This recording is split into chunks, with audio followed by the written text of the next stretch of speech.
நல்ல நல்ல நிலம் பார்த்து நாமும் விதை விதைக்கணும். நாட்டு மக்கள் மனங்களிலே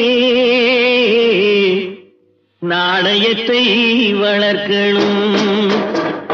நல்ல நல்ல நிலம் பார்த்து நாமும் விதை விதைக்கணும்.